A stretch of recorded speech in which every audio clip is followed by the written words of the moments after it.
Hey, everyone, it is your favorite CEO, Miss Flo, and welcome back to another episode of Neon Mike, where the conversation just glows. I am here with a very special individual who we connected through a mutual friend, Demetrius Holt, aka Hellspawn Cosplay, who you longtime friend you have grew up with in the DMV, but you are currently in Atlanta, a very talented stunt performer, Gary Peebles. What's up? What's up? What's up? So I'm so glad that you're able to make it on the show. As we Oh, were talking about something earlier, it froze. is Okay. okay. We got Gary back. See, that was what I was talking about. We were just talking about like the weird things of like random bad luck that has been happening. Like we were Yep. supposed to do the interview last night, but then hmm my students they wanted to keep me like we don't want to go home. I understand. Get, I get out, understand. get out, please. And then it was the scheduling, but we made it work today. We So did. I'm just hoping and praying no other technical issues. But again, Gary, welcome on the show. Thank you so Uh, much. how is it down there in Atlanta? Um, it's uh, it's warmer than I'd like it to be. I definitely miss the cold weather. I like seasons, but so it's about 60 some odd degrees outside. And just last week it was snow, and Ah, yeah, had that polar vortex come in. But like Atlanta's Atlanta. It's cool. I love yeah, it here. we it kind of flipped on us because it's like we were experiencing very freezing temperatures hmm last week, and now it's like it's gonna be like 60 something. That's like, yeah, global warming is happening. It's Yeah, happening. yeah. It's a thing. It's a thing. As we mentioned before, you were born in the DMV and I grew was. up with the well-known cosplayer Hellspawn Cosplay. What was it like having What was it like having him as for a childhood friend?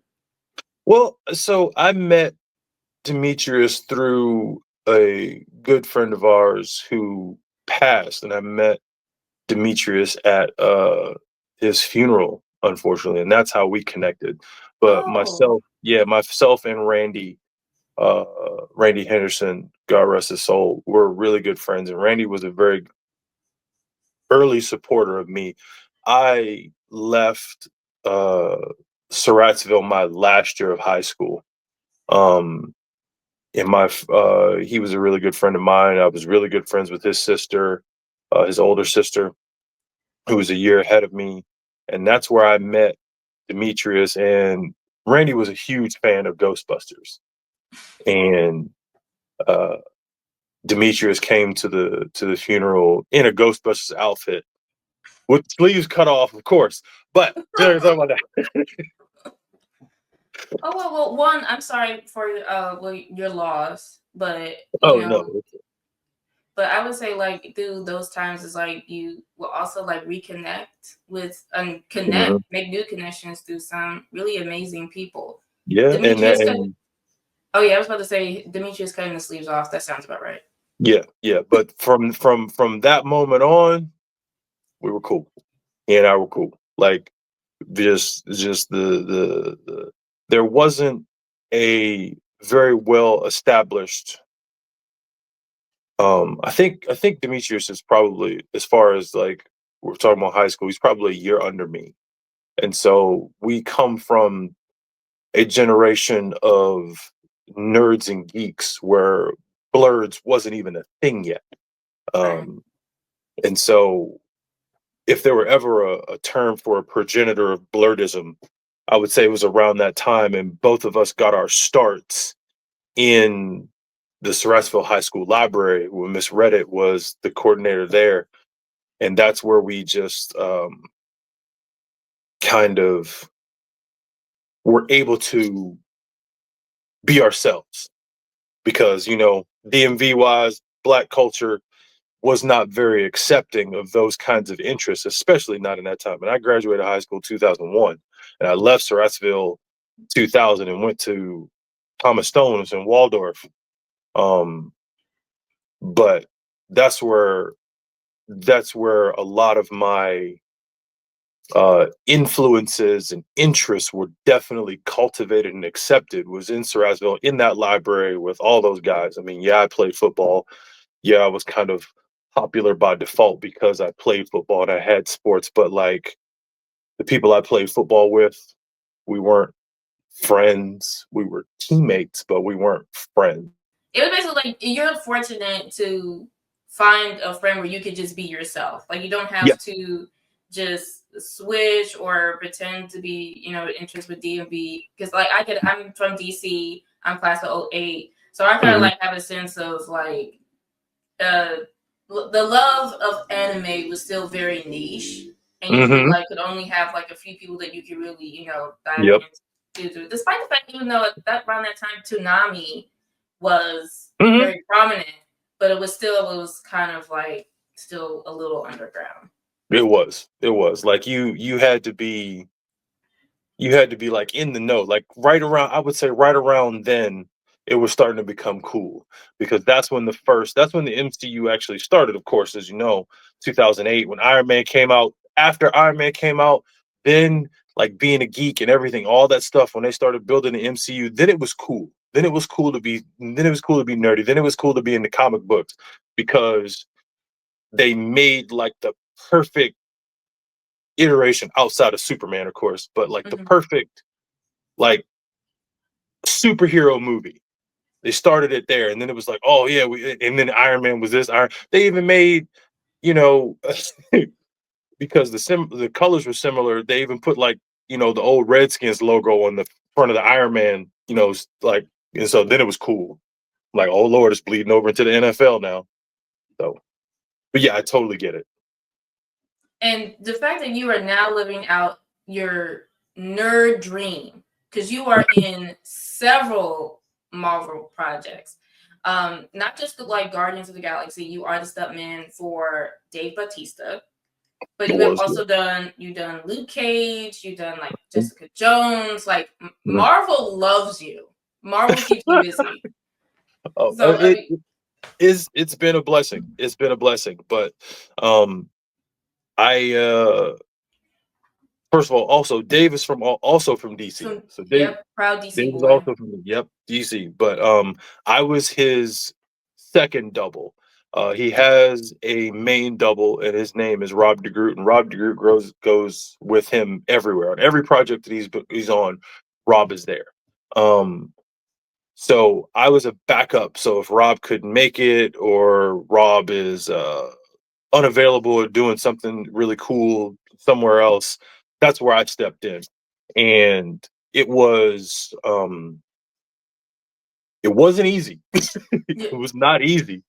It was not easy at all. Those are big shoes to fill. But I had to work at it. I definitely had to work at it. But my first major gig, first of all, I did my first film in Annapolis. It was not a short. It was a indie film called The Night Watchman, with local actors there, Dan Franco, Ken, and Dan DeLuca. Those guys, and the coordinator was Jeff Wilhelm. He's the one who trained me. He also lives in Maryland also. So I got a lot of my knowledge and intro to a lot of stuff there in Maryland. But my first major gig, and I didn't even know what it was until I got there into the production office, was Jessica Jones. Like, I walked in, I was just like, what is happening? And I see Carrie Ann Moss's headshot. I see Kristen Ritter's headshot. I see who else? Mike Coulter. I see all those headshots, and I'm just like, what is going on? So you just stumbled into this? No, I didn't stumble into it. So what had happened? The coordinator, Chris Place, I got a text message or a voicemail from Matthew Staley, who was a very well established stuntman in New York, who was helping us, and me and the group that I was training with, get more knowledge about the business. And so he called me one day, and he was like, Gary, opportunity. He's very stoic with things. Like, Gary, opportunity is knocking, and you need to answer. And I was like, I don't know what that means, Matthew, but please tell me. So there's a New York stunt group on Facebook, and they were looking for a guy to double one of the actors in the show. I didn't know what the show was, and he was like, Chris Place needs a double for this dude. who's big. He's a bodybuilder, and they're looking everywhere for somebody to match him that can also fight, because the fight scene that's going to happen is very prominent. And this is episode 5, where the detective, played by Will Travel, Kristen Ritter, and I can't remember the actress's name, but they kidnap David Tennant's character, and I'm part of his security detail, or I'm doubling the guy who's part of his security detail to go in there and get him. So I'm doubling this guy. I don't know what the show is for. I don't even know that they're making a Jessica Jones. And I wasn't too familiar with Jessica Jones to begin with. I was familiar with Luke Cage, definitely not familiar with Jessica Jones. But when I get in there, I was just like, oh, oh. And there's just Marvel logos everywhere. I was like, oh my God. Oh, what is up? Oh. And it was crazy. It was crazy. I'll never forget it. But that was my first introduction to major motion, major budgeted productions, was Jessica Jones, for sure. That was my second credit ever. Oh wow! And it's Yeah. like so early in your stunt career, you're already in like at Marvel's doorstep. And to be Yeah. honest, I'm not surprised that you came in like surprised, because Marvel has a habit of keeping things like tight knit. So tight. Like it's very Like secretive. Fort Knox with all their stuff. Seriously. And you better not tell anything before anything is released, because you will get blacklisted so fast. Oh yeah. But But yeah, I it was. mean, that is so cool, because Jessica Jones is one of like my favorite from the Mhm. Netflix series, as well as like Luke Cage. I guess it's like, well, one, how did you become a stunt performer? Like how do you train for that? Like how do you like, it seems like you have like also an agent as well, like looking at your opportunities. So how did you no? No, Uh, no. Stunt performer. Well, there used to be, or there maybe still is. There's stunt agencies. There used to be, but I was never affiliated with one. And I think, and all the old school guys can tell you. I mean, they used to have like stunt catalogs. Uh, John John Ross used to have this stunt directory book by, and then there used to be all these stuntmen listed. And um, before cell phones, you have a pager, and so they'd send a page to your pager, and then you'd have to go and call the coordinator and be like, oh yeah, you be here at this day, such and such thing. Um, but now, of course, with technology, it's changed so much. But yeah, no agent for me. Like I said, I trained with Jeff, and Jeff trained me up on high falls, wire work. Uh, did my first fire burn with him, all out of the goodness of his heart, and just because he wanted to see us succeed. And it was just really hard to do from the East Coast. But my original stunt aspirations came from not being able to be a fighter pilot. what? Yeah, Oh, that's right. Because I think yeah. there's like a height restriction, isn't there? No, it's not. There's so you Oh, can be. I think you can be up to 6'4", but so my sitting height was fine. My sitting width was the problem. ah, got it. So that was the issue. I graduated from University of Maryland, but I wanted to originally do Air Force ROTC there. Uh, and so when I went in and talked to them, they were like, "You're too big to be a fighter pilot." That was the only thing that I was interested in. Like I said, I went to high school at Surrattsville. I literally did that and fell in love with the idea of being a fighter pilot. Like, that was the only thing that I wanted to do. I was most interested in that. I did. I went to all the air shows. I drew a complete diagram of the Aviate Harrier jump jet for a project for Air Force, JROTC, all this stuff. I was so ready to be a fighter pilot. And then they were like, "Your shoulders are too big." I was like, "My life, Oh, my life is over." oh, But that's insane. yeah, and I eventually fell into the idea of stunts when I was presented the opportunity to go to C-SPAC, which is Clary Smith Performing Arts Center, University of Maryland, and was introduced to stage combat. And through stage combat, I was introduced to the idea of doing stunts. And Casey Kaliba, who's a local fight master there, it's still in DC, was the stage combat professor at the University of Maryland. And he went to a stunt school that was out in Seattle and learned a bunch about stunts in Seattle, and brought that back to the people in the theater department and put on different shows that showed the students and everything how to fight. And that was where the idea of doing stunts was born, from switching my major from aerospace engineering to theater. Makes sense. It makes perfect sense. Wait, so University of Maryland, College Park? Mm-hmm. Okay, so go Turks. Yeah, my right? sister, my sister went there, right? But she was criminal justice, so I don't know if you would ever have crossed paths with her. Were you ever participated in any of the martial arts as well? Yes, I started Kung Fu right there in Chinatown, DC, 7th and H in 1986. Oh wow! Yeah, So like at a very young age. I started. I saw, and it's ironic because today is Chinese New Year, Lunar New Year, right? It's Lunar New Year today. Really? Yeah, it's Lunar New Year today. It's the 29th, and it's the year of the snake. And I started Kung Fu in '86, which is the year of the tiger, and they were doing a Chinese New Year parade.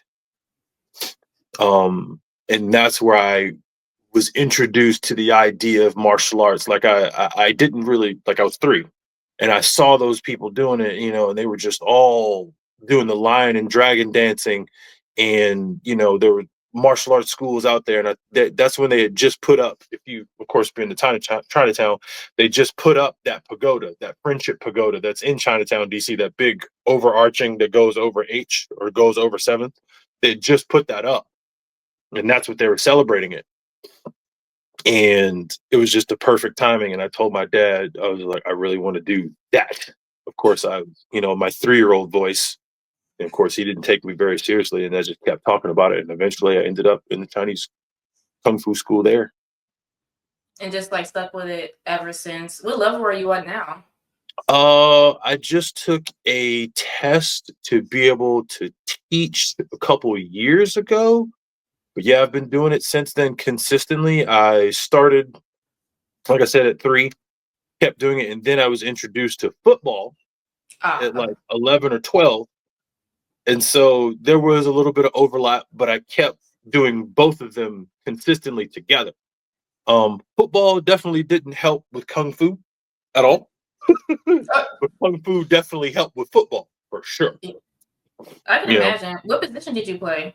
I was a middle linebacker. Okay. I'm gonna pretend like I know exactly what the role. So if you know what Ray Lewis was, what Ray Lewis is, that's the position. Okay, got it. So you were just like mowing down people. I would like to think that I did what I was supposed to do well enough to go to college. So, but the coach, because I originally went to West Virginia University, and the coach is there asked, he was just like, why do you think that you're here? Why do you think that we, signed you up? He's like, what do you think that you can offer the team?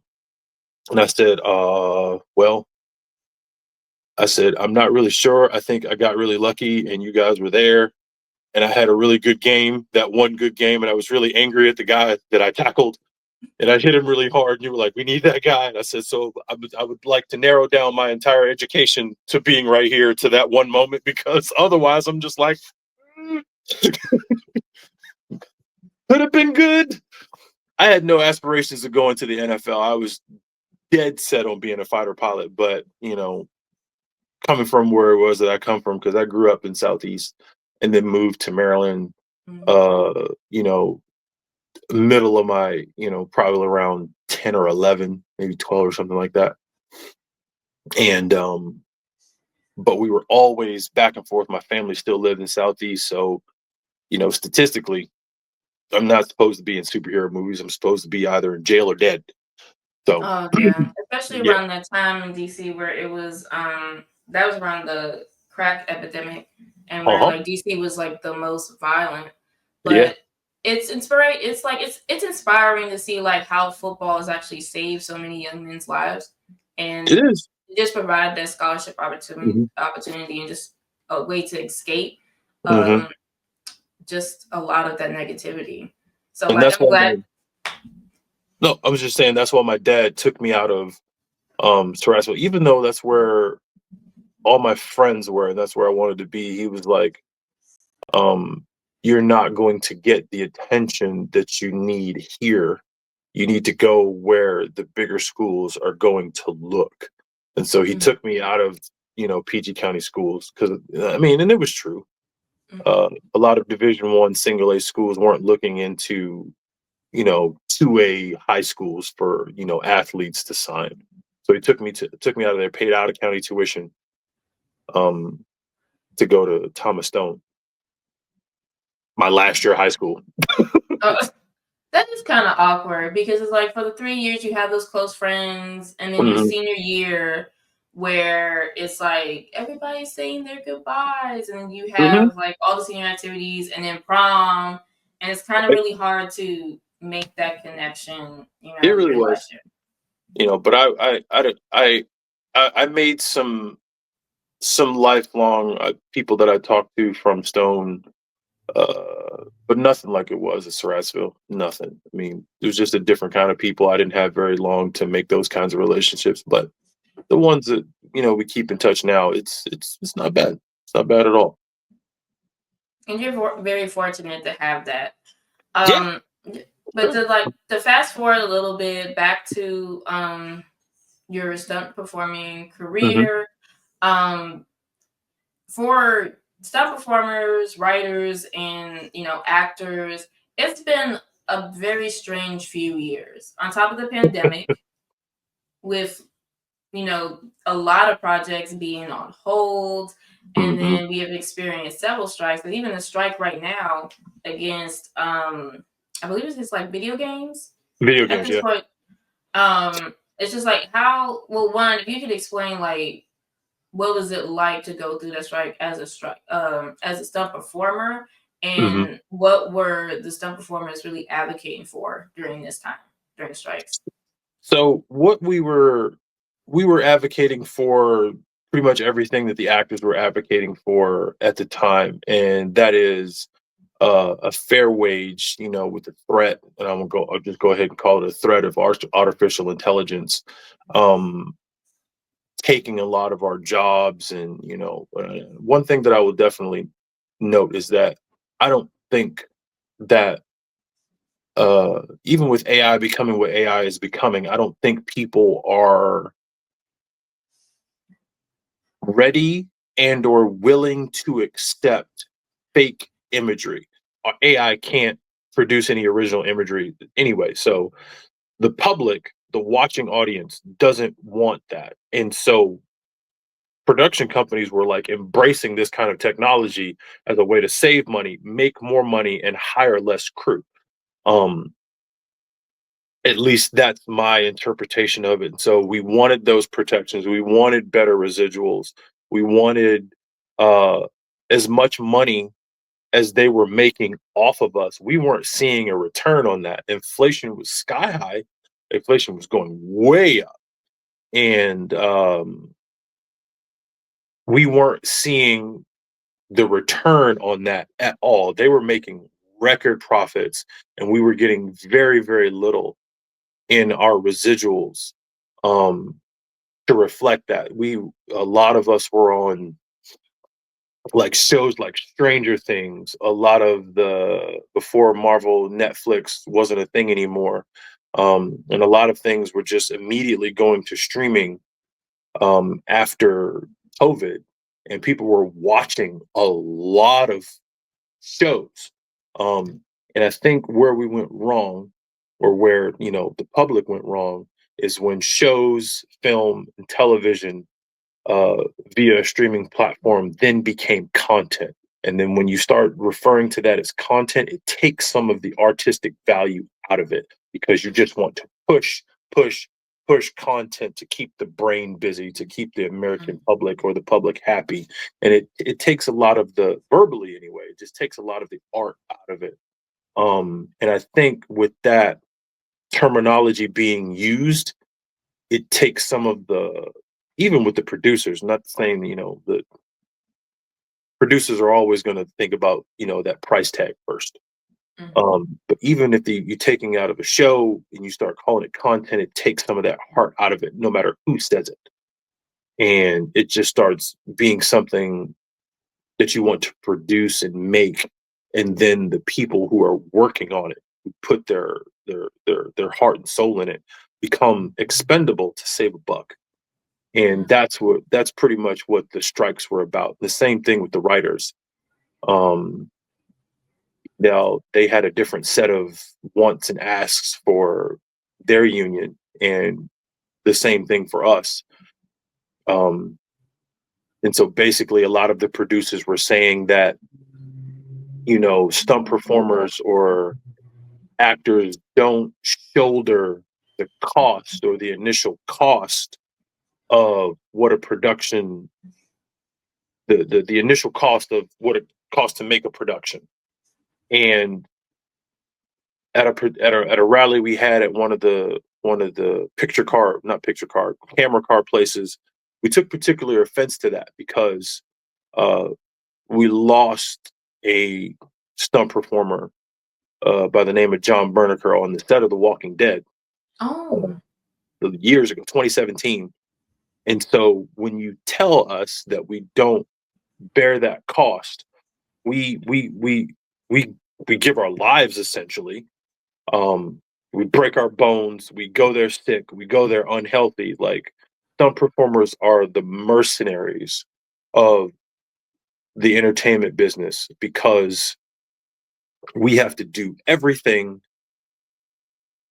unless we are physically unable to walk, move, or produce, do our jobs. If it hurts, we do it anyway. If we're sick, we do it anyway. If it's broken and we can't set it back in place, we do it. And if we can set it back in place, we'll. I'm like, this stream is like, because you were spinning bars right now. Like, I was getting emotional hearing your story. That is the way that it sounds like they treat stunt performers is like throwaway, basically. And that is absolutely heartless because your job essentially is just to keep, you're doing the stunt so that the stars don't have to, and like keeping them safe. And a lot of times you're saving the production. So for them to just say like, well, we don't really need you, or you can easily be replaced by a computer. First of all, AI can't even get hands right. So you expect them to do like the stunts that I've seen you do in your reel and your Instagram page. It's like that's something that can't really be replicated, at least with that at this point with like AI at all. Right. And there is still so much room for even practical effects. Like I'm at the age where I was like, yeah, I grew up with like Jim Henson. So like, Dark Crystal and the Muppets and, a lot of puppeteer work. And sometimes CGI is really hit or miss. It can be, yeah. And especially when and you're right, there was a time where creativity and like strong content really didn't matter because they were out just putting out all of these shows. Seasons have been cut down significantly. Oh my God. They're like just so short. And we were just getting all these shows and then a lot of cancellations as well. Like nothing was really lasting like they used to because it was just mass, output. Right. And then just so to treat you guys like as trash essentially is just it's truly disgusting. And I would say kudos to SAG because they do not play. No. They were very serious about their movement. They were very serious. It's like we're just gonna strike. And I'm so glad that the public was very understanding because we have to start thinking about the future. When you're hearing stories, it's like lack of like health insurance. Like So stunt performers at the time didn't have health insurance either? No, we have health insurance, but Oh, you okay. know, previous leadership. So we had previous leadership, um, and that lady, in my opinion, was the worst kind of president Oh. of SAG. You know, and I've been a member now for 10 years, and for that time where she was the member, she just kind of gave us up to the wolves, you know, and it was terrible. And then, you know, she got her money and then dipped out. Which is Mm-mm. why now nobody can say anything on her page. She's got her comments turned off because they know we would come for her because she really set us back. Um, but Fran Drescher, nobody, you know, and I mean, she was the nanny. Of course, everybody knows her most notably for being the nanny, but we admittedly were not we did not have any faith in what it was that she was getting ready to do. And she showed up so hard. Mm. She really did. She really did. She showed up so hard, and she was like, my actors, my background actors, my stunt performers, my people, all of the 160,000 members, you know, they deserve what it is they deserve based on what these production companies' profits are making. And so they sent out, you know, the strike authorization, and we voted to do it. And it was hard. It was hard. And you know, the production companies buckled for a long time, and that strike lasted for what seemed like forever because we started with the writer strikes, and with the writer strikes put a dampener on the productions we were on. I was actually on Bad Boys 4 at the time when the writer strike was happening. Mm. Yeah. And then, you know, when we went into our negotiations, the strikes happened again, and that lasted until November. Yeah, it lasted until November, and then after that, um, the strikes ended in, yeah, like I just said, strikes ended in November of 2023. 2024 rolled around. It seems like things were going to be better, but as soon as all the oh, crap, I'll pause it. Like this every time, like we get to the very like the best part, it's just like some type of interruption. Okay, yeah, so the backtrack. Okay, the writer strike has ended in mm-hmm, 2023. mm-hmm. Right, 2024 things were it seemed okay, and then what happened? After because I worked on Thunderbolts, and after Thunderbolts, I can't remember what, and that's the problem. That's a big thing. After I did Thunderbolts, around March of 2024, it was like work almost immediately stopped. Like there was nothing to be found, nothing that could be done. It was crazy.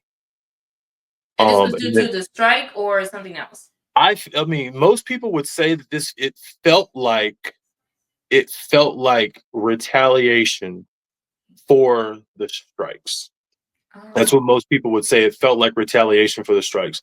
Um, and productions just cut because what was happening, there was another threat of IATSE and the Teamsters striking also.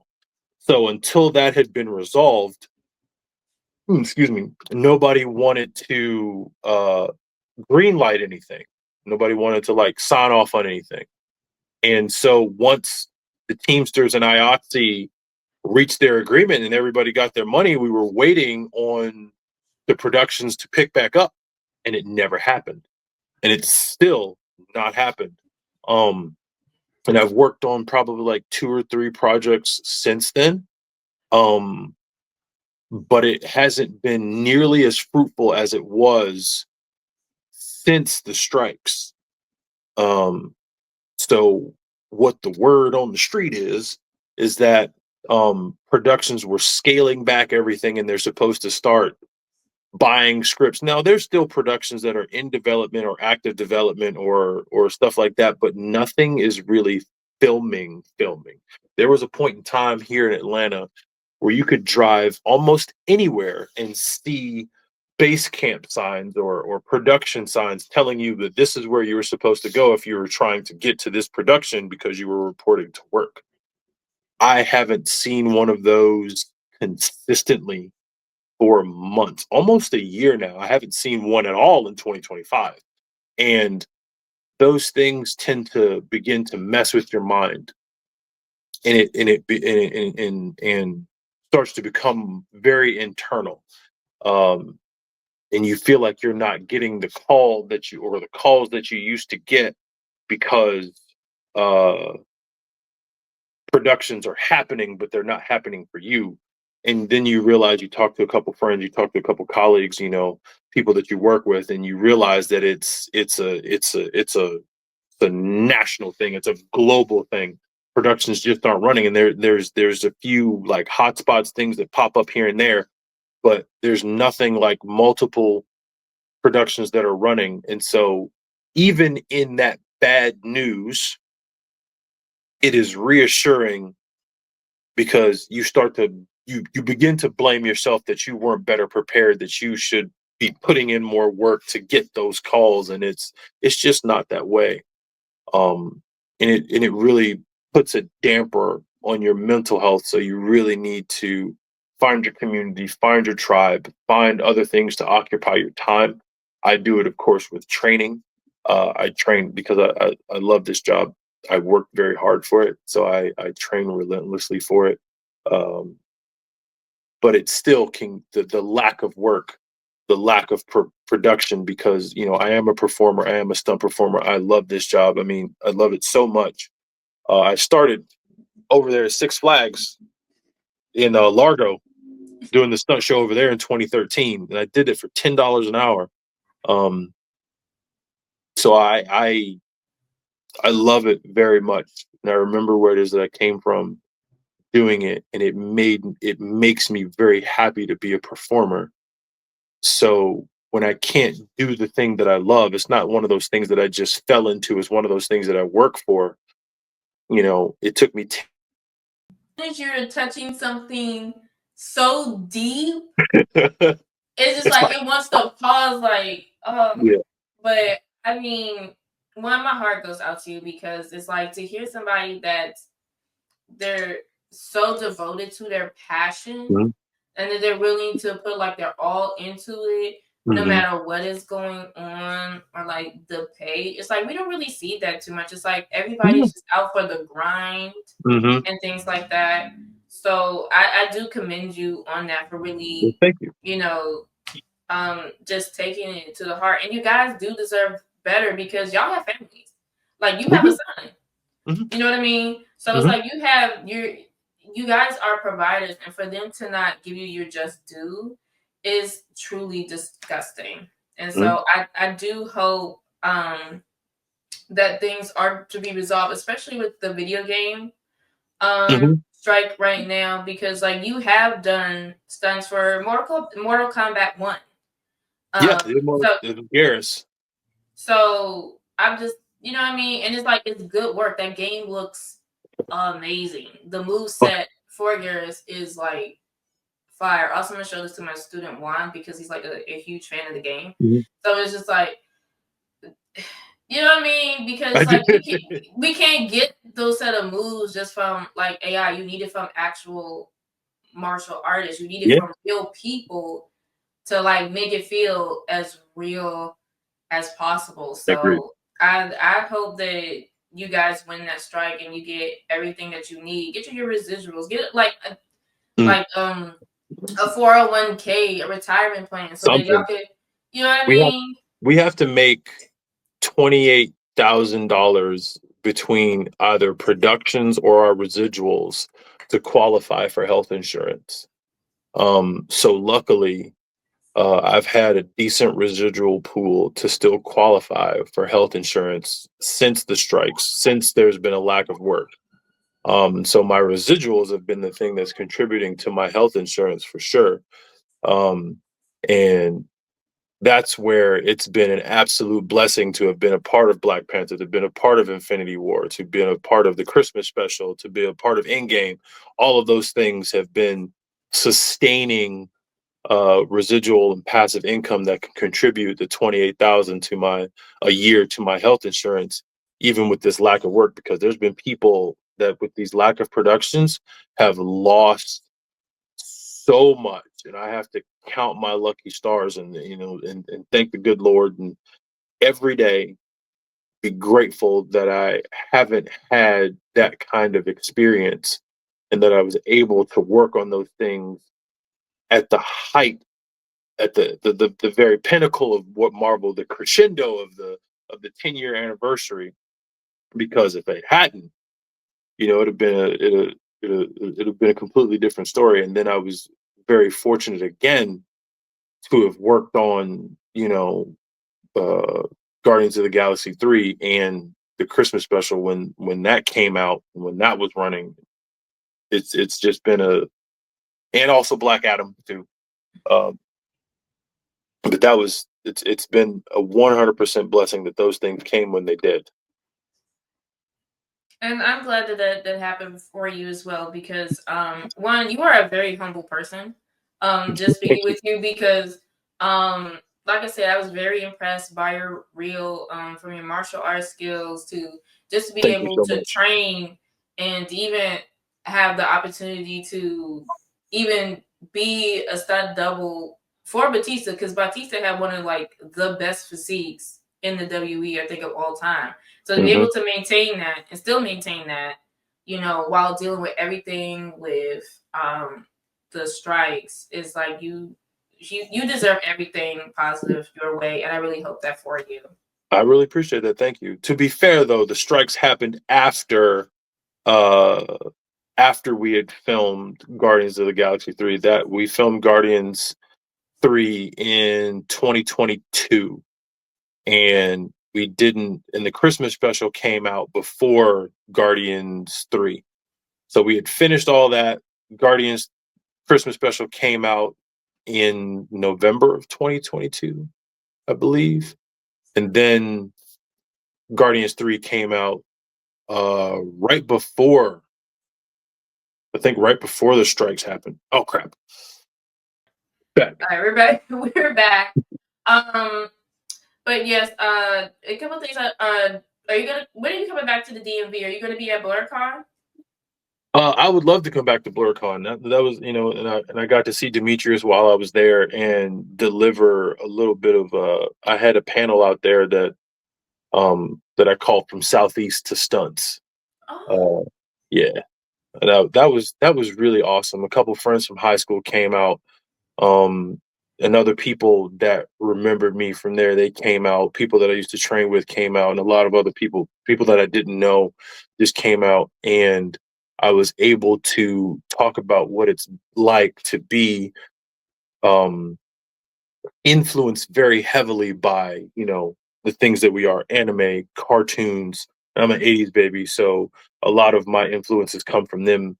The From the 80s cartoons all through when anime became a thing. But if you think about it, anime was already a thing because a lot of the animators for Transformers were all Japanese.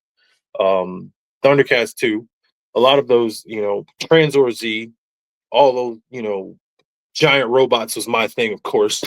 But a lot of what makes me a geek combined with my martial arts training allows me to take that I will call it essence or poise and put that into my work.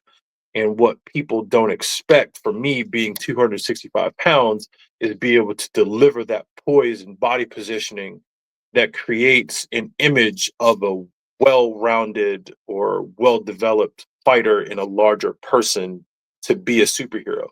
And I think that was one of the things that the stunt coordinators and people that at at Marvel were able to see is that even though he's big, he can still do all of these things.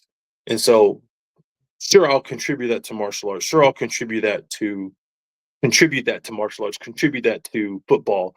But a lot of it comes from a Rolodex of nerdism of cartoons and stuff that I've seen. That's literally it.